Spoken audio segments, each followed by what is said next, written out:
excited to announce that the next few episodes that we're going to be looking at will be focused on the prophets in Babylon during the exile. Hold up, what just happened? 1 minute we're in Jerusalem with prophets like Isaiah, Zephaniah, Jeremiah, Habakkuk, calling God's people to repent before it's too late. And now we're in Babylon, hundreds of miles from Jerusalem. No temple, no king, just exiles trying to figure out what went wrong and where God is in all of it. Before we jump to those voices of the exile like Daniel, Ezekiel, Malachi, I thought we should pause and make sure we're all on the same page. Let's focus on the exile. What exactly was the exile? And why did it happen? And why is it such a major turning point in the story of the Bible? That's what we're going to break down in this short episode, so you can see how we got from Jerusalem to Babylon and what it meant to God's people.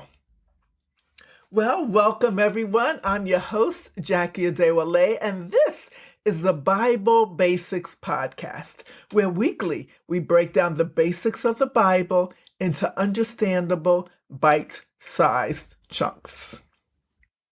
Now let's rewind a bit. The kingdom of Israel had already split in two in 931 BC, Israel in the north and Judah in the south. We see that in 1 Kings 11. The kings in both the north and the south brazenly commit idolatry and rule selfishly. Righteous kings during the period were far and few between. God sent prophets to both over and over. God warned them to return to Him, to stop worshiping false gods, and to stop ignoring the poor and vulnerable. But the people didn't listen. And what happens when God's people refuse to heed His warnings and His call? Let's keep going and find out.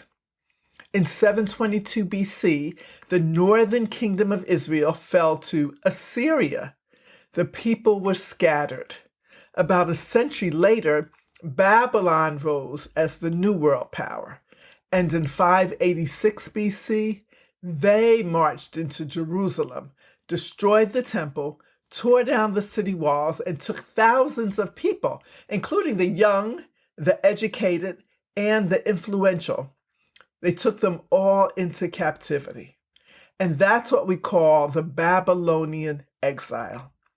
It refers to a period when many of the people of Judah were taken from their homeland and forced to live in Babylon. So to be in exile means to be forced out of your home, to live in a place that isn't yours, often against your will, and under someone else's rule. A total loss of freedom. We actually see the first example of exile all the way back in Genesis. When Adam and Eve disobeyed God, they were exiled from the Garden of Eden.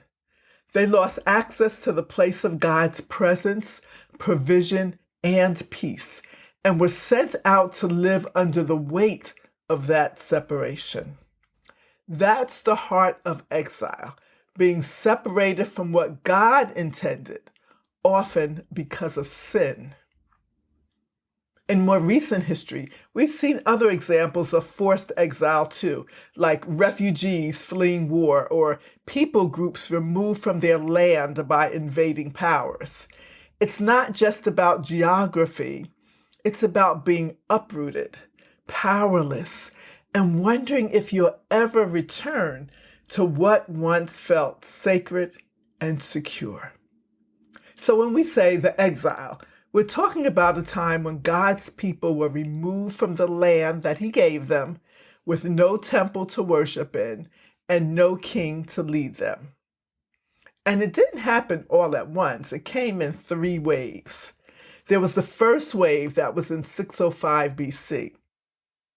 This was the earliest group taken.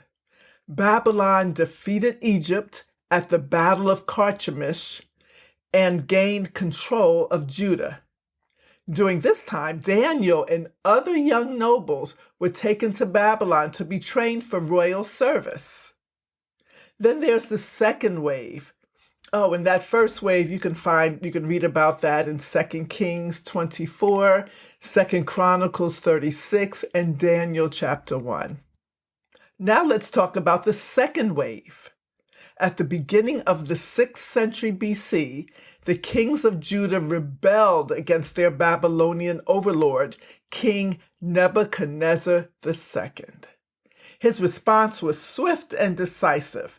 In 597 BC, he accepted the surrender of Jerusalem and took many of the city's leading citizens into Babylon. That included King Jehoiachin, royal officials, soldiers, artisans, and skilled workers. A total of about 10,000 people. This was a massive blow to Judah's leadership and economy.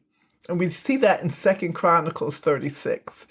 Ezekiel was taken captive to Babylon in this particular wave. Now, let's look at that third wave. After King Zedekiah also rebelled, Babylon came back with full force. This time, they completely destroyed Jerusalem after they removed all the treasures, burned the temple and all the other important buildings, and took most of the remaining population into exile. They also broke down the walls around Jerusalem. Only a few of the poorest, unskilled laborers were left in the land. And we find this in 2 Chronicles 36, verses 5 to 21. So, God's people remained there in Babylon from approximately 605 to 536 BC. This 70-year period was in fulfillment of the word of the Lord spoken by Jeremiah. We see that in 2 Chronicles 36:21. That period is called the exilic period or the Babylonian Exile. Spoiler alert. God had also promised that after judgment, restoration would follow. So in 539 BC, the Babylonian conquerors were themselves conquered by the Persians, led by Cyrus the Great. Jews who wanted to do so were allowed then to return to Judah and begin the rebuilding process. Now, let's talk a little bit about Babylon's approach to exile. When Babylon conquered a nation, they didn't just destroy it, they relocated its people. They especially targeted the leaders, skilled workers, and educated elites, people who had influence, talent, and training. The goal was threefold: to prevent rebellion by removing anyone who might organize resistance back home. Second, to strengthen Babylon itself by putting those people to work in service of the empire. And third, to prevent them from worshiping their God, whom Babylon knew was powerful. By bringing the best minds and hands to Babylon, the empire gained advisors, craftsmen, soldiers, scholars, and even servants for the royal court, such as Daniel and his friends. It was a strategic way to weaken the conquered nations while enriching Babylon culturally, politically, and economically.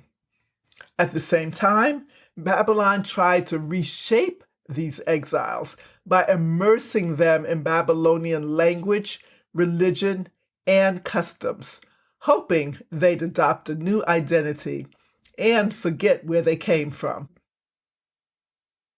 But many, like Daniel, didn't forget. Now, let's talk about why it even happened. The exile didn't come out of nowhere. God had warned his people from the very beginning, all the way back in Deuteronomy 28 and Leviticus chapter 26. God laid it out clearly. If you follow me, I'll bless you. But if you turn away, if you chase after other gods, you'll be removed from the land. So this wasn't a surprise. It was the result of long-term sin and disobedience. For generations, Judah's leaders and the people had ignored God's covenant. They worshiped idols, abused power, and ignored the cries of the poor. And it wasn't just about breaking rules, it was about breaking relationship. The prophets, Jeremiah, Zephaniah, Habakkuk, for example, warned them over and over again. Stop trusting in politics and power plays. Stop the violence. Stop ignoring justice. Come back to God.